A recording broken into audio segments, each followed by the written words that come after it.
My name is Sandra Santiago. For the past 10 years, I've been searching for beautiful locations to visit. I fell in love with California and all it has to offer. Food, culture, wine, and this is my channel. It's Sandra. Lola Scarpita is a third-generation artist. She was born in Rome, Italy, but raised in Greenwich Village, New York City. Her grandfather and her father have been well established in the global art world for almost a century. Her grandfather, Salvatore Cartaino Scarpitta, was an acclaimed Los Angeles sculptor and painter.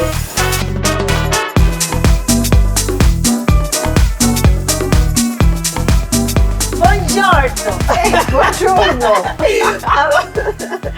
I'm so happy to be here in Hollywood Hills with you, my beautiful friend. Oh, thank you. Lola Scarpitta. Thank you. Thank you. Thank you. Well, thank you for allowing me to have this interview and learn everything about an artist like you.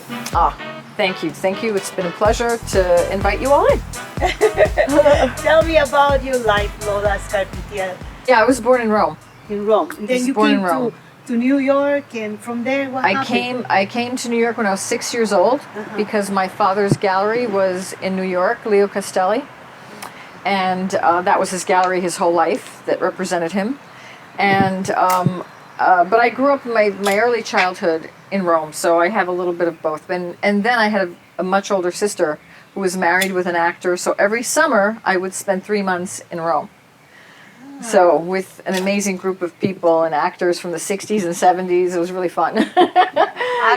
So what was the difference between living in Italy and then coming to New York and having your parents brought you to this? Well, New York was a different reality completely. My sister's world was one of artists and acting and going on set and having so much fun there, and Johnny Holiday, I don't know if you know who he is. I mean, you're hanging out with him. I mean, just really fun and light. New York was a different reality, not worse, not better, but just way more serious. And what way do you more mean by serious? What is that? Way more about art and I politics and understanding what's important, what's not, and everything was just way more serious. It was intellectualized to the nth degree, especially that period. That period was really, really a lot like that. So, why did you become a sculptor? Oh God, there's no choice in my family. There is no choice. My mother was a painter. She met my dad in art school before the war in Rome. His father. Do you remember that art school for some of Belle Arte Roma. Belle Arte Roma, which is like the government art school, which are in different cities: Tuscany, Rome, Palermo. They're the government art school, and my mother was the youngest one ever allowed in because they got her at the age of 14 or 13 to do portraits of Mussolini for every school in the entrance. She made something like 1,000 portraits, and she started to see Mussolini in her sleep. And then at the end, when she was finished, she got admitted into art school at like 14 and a half, 15 years old. Wow. Yeah, it was amazing. So she was the youngest one ever admitted. Your grandmother was a painter? No, my grandmother, one of them was an opera singer, the other one was an actress and tightrope walker. She was Russian. And she was a tightrope walker in a theatrical troupe that toured all over Europe before World War I. Wow. She was amazing. She was so amazing, really amazing. So was my opera grandmother, but the one that was Russian was pretty ballsy. Do you have some of that? Oh, not as much as her, trust me. And so my grandfather was a sculptor, and my great-grandfather was also a sculptor. Okay. So there's there was no choice. And my mother was an artist. My stepfather was a very well-known graphic artist. He did Rolling Stones covers and posters and Velvet Underground album cover. He worked primarily for Atlantic Records. And he did every single record cover you can imagine that was really good. Like Cream, Wheels of Fire, with that great, album. It's just everything. And then I got to hear them as a little kid before they even came out, because they would send it to the graphic artist to make the cover. And so I got to hear all this amazing music, jazz, rock, before it even came out. So for people that want to become painters or sculptors, like here in California, do you recommend a place to go to paint or to there's start? there's Art Center, which is great. Pasadena? Yeah, in Pasadena, Art Centers Art and Center Cal in Arts. Pasadena. That's Cal the Arts, Disney, okay. the Disney wonderful. What we can't call it project institution. I mean, they had a hand in it. The Disneys really put in what they took out of this city very much, especially in art. And I did go to art school, but I learned everything I knew. I learned from my parents. There you go. There By really, doing it, right? yeah. There That's really the best is no. thing to do. It's I like had a learn it by doing it. I had a couple of art teachers that knew my dad, and so they would push me to be more prolific because I was lazy. But really, I wasn't lazy. I just didn't like competing with my dad. In my mind, that's what I was doing. Because they all knew my dad, and nobody could be as good as my dad. So it was like being that little plant under this huge tree. Yeah. You know, how are you going to get some sun? You know, you're just not. I know. Look at this tree. Yeah, And look what at that is the tree. name of your dad? Salvatore Scarpitta. Salvatore Scarpitta is like this big tree. Yeah, exactly. He's like this Italian stone pine. Yeah, and maybe that's why we have. And this I was pine like that here. crazy birds of paradise trying to get some attention. See? Well, we have this amazing. But he was beautiful house with this. But he was very good at sharing the attention, I have to say. He was not a selfish artist at all. He always gave me his opinion once I started really painting, and he always considered me his peer. Now, why?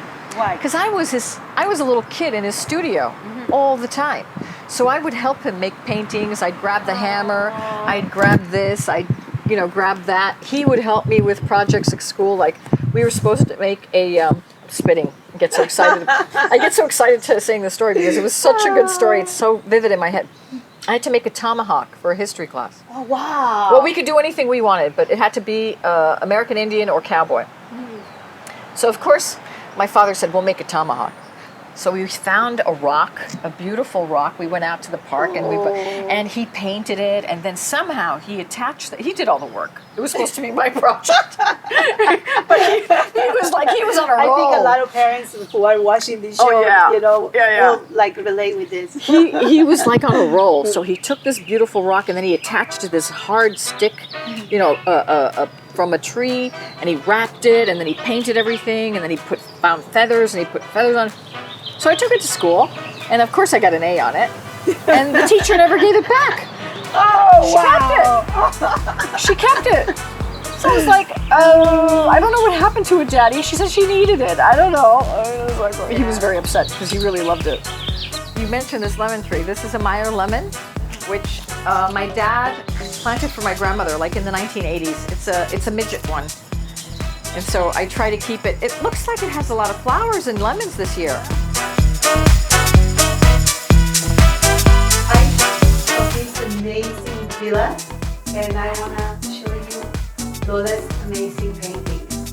Look at that painting she made when she just finished art school. Tell me about that painting. Well, actually, I was already way out, and I had my first kids, and it was kind of like a way of saying, just because you started a family doesn't mean that you forgot how to paint. So it was like my way of going, yeah, okay. And tell me, I shall know you have more paintings about him here from Italy. Yeah, that's us, my family and I, with my dad, my mom, in his studio in Rome. And that's me, just arrived in Washington Square. She was not so happy coming to America. No, I wasn't. I was very unhappy. I wanted to go back. That's my mother. Wow, she looks like Sophia. Yeah, she was amazing. Wow. Amazing. And let's see, that was my drawing and art school. And I took photography. Thank you so much for allowing us to my pleasure. Of your art. And, my pleasure. For opening us your, thank you for opening us your beautiful home. And my dad said he couldn't live here all the time because it was too unreal. Too unreal. Because he saw, a lot of people, he was in films. My dad was a child actor as well, amongst other things, because my grandmother really wanted to do that for him. But she was an actor, but... See, me being an actor, I think. But there are those who can live in the unreality of it, and then there was like my dad who needs to have too much grit. He wasn't happy with the lack of grit here. I think he wanted real life, you know, real life, and he relished it. But he managed to still make it a great place. So, Thank you. Oh, thank you. Thank you. I'm vaccinated. 3 weeks out. 3 weeks out. Thank you for being here.